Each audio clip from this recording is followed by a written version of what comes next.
Jokes विनोद आवडल्यास like करायला विसरू नका आणि शेअर करा सगळ्यांना. सासूबाई, तुमच्या मुलीमध्ये एकही गोष्ट धड नाही बघा. माहीत आहे जावई बापू, त्यामुळंच तिला चांगला नवरा मिळाला नाही बघा. निळू फुल भाऊ बाजूवालीची किस घेत होते आणि का नाही अचानक त्यांची बायको आली आणि बोलली, बायको, लाज नाही वाटत असं करताना? निळू फुले फार हुशार असतो. अगं वेडी, तुला बोललो होतं ना की तुझ्याबद्दल जे वाईट बोलतील त्यांचं का नाही मी एक दिवस तोंड बंद करेल बघ, म्हणून घेतला ग.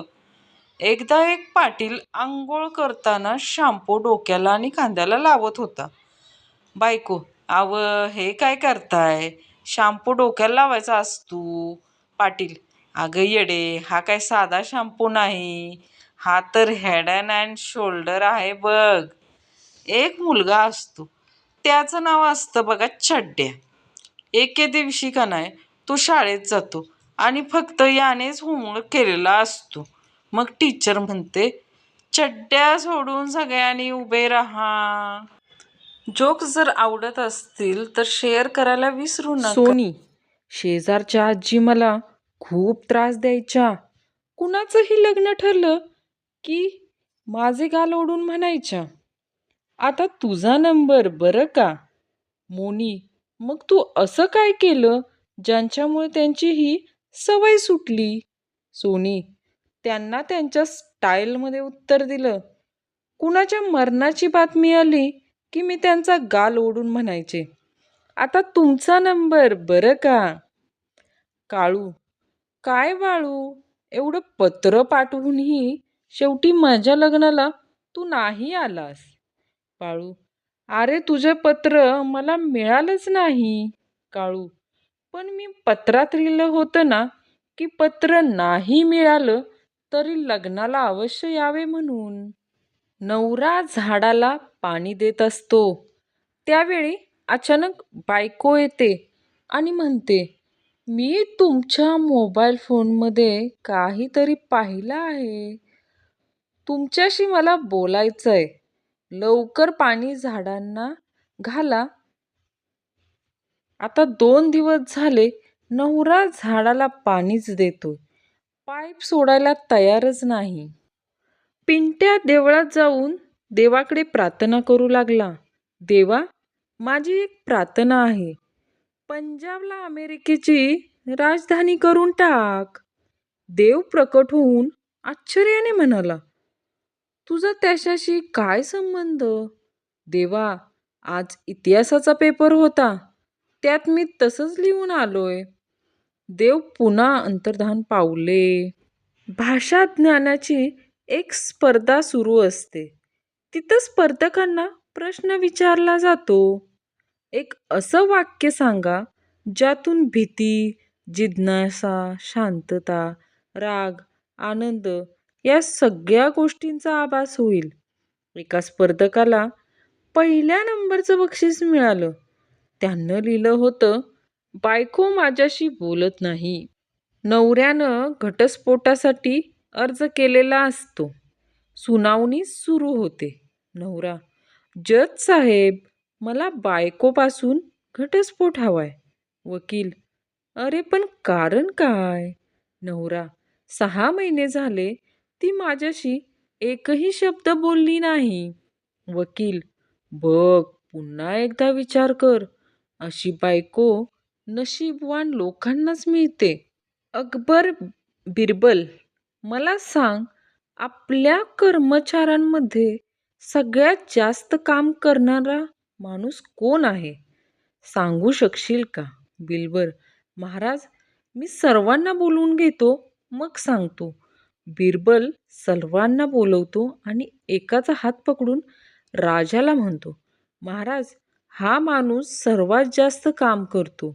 अकबर, तू कसं ओळखलंस? बिरबल, महाराज, मी याचा मोबाईल चेक केला, याच्या मोबाईलची बॅटरी 98% आहे. बायको, चला आपण एक खेळ खेळूया. नवरा, कसला खेळ? बायको, मी जर रंगाचं नाव घेतलं तर तुम्ही डाव्या भिंतीला हात लावायचा आणि मी एखाद्या फळाचं नाव घेतलं तर उजव्या भिंतीला हात लावायचा. नवरा: मी जिंकलो तर मला काय मिळणार? बायको: जो हरेल त्यानं जिंकलेल्याची प्रत्येक गोष्ट ऐकायची, तीही आयुष्यभर. नवऱ्याला वाटतं ही चांगली संधी आहे. तू लगेच तयार होतो. बायको: ठीक आहे, मग तयार व्हा. बायको म्हणते ऑरेंज. 3 दिवस झाले नवरा विचार करतोय की हिनं रंगाचं नाव घेतलं की फळाचं. दोन मित्र एकमेकांशी गप्पा मारत असतात. पिंट्या: यार बंड्या, एक गोष्ट विचारू? बंड्या: विचार ना भाई. पिंट्या: यार बंड्या, सुख म्हणजे नक्की काय असतं? बंड्या: कोणाला माहित यार, माझं तर लहानपणीच लग्न झालं होतं. बंड्याचं उत्तर ऐकून पिंट्या अक्षरशः गडबडा लोळायला लागला. घटस्फोटाच्या प्रकरणाची सुनावणी न्यायालयात सुरू असते. वकील: एवढं काय झालं की मधुचंद्राच्या रात्री तुम्ही घटस्फोटाचा निर्णय घेतला? नवरा: मी तिला लाडानं म्हटलं, जरा चेहऱ्यावरचा पदर बाजूला कर. ती म्हणाली तुम्हीच करा. तेव्हाच समजलं की ही बाई एक नंबरची कामचोर आहे. चिंगी पिझ्झा खाताना रोमॅन्टिक मूडमध्ये झंप्याला म्हणाली: मला असं काहीतरी सांग की माझं हृदय जोरजोरात धडधडायला लागेल. झंप्या: माझ्याकडे पैसे नाहीयेत. दोन मित्र एकमेकांशी बोलत असतात. अरे यार, तुला एवढ्या गर्लफ्रेंड कशा? मित्र म्हणतो: अरे एका मुलीनं ना माझं हृदय तोडलं. आता माझ्या हृदयाचा प्रत्येक तुकडा वेगवेगळ्या मुलींवर प्रेम करतो. प्रश्न विचारणाऱ्या मित्रानं दुसऱ्या मित्राचे पाय धरले. कॉन्फिडन्स बायको: आज कॉलनीत वाद घालण्याची स्पर्धा होती. नवरा: अरे वा, मग दुसरी कोण आली?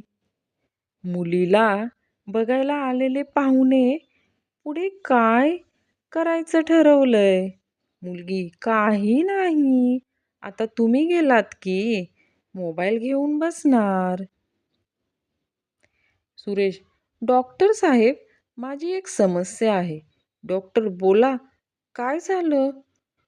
सुरेश: मला बोलताना समोरची व्यक्ती दिसत नाही. डॉक्टर हैराण होऊन: असं नेमकं कधी कधी होतं सुरेश? फोनवर बोलताना. पत्नी लाडात: आहो ऐका ना. पती: बोल की. पत्नी: मला अशी एखादी गोष्ट सांगा ज्यानं मला आनंद होईल आणि थोडं वाईटही वाटेल.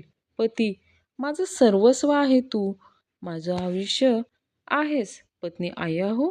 पती: तू माझं आयुष्य आहेस आणि काय उपयोग अशा आयुष्याचा?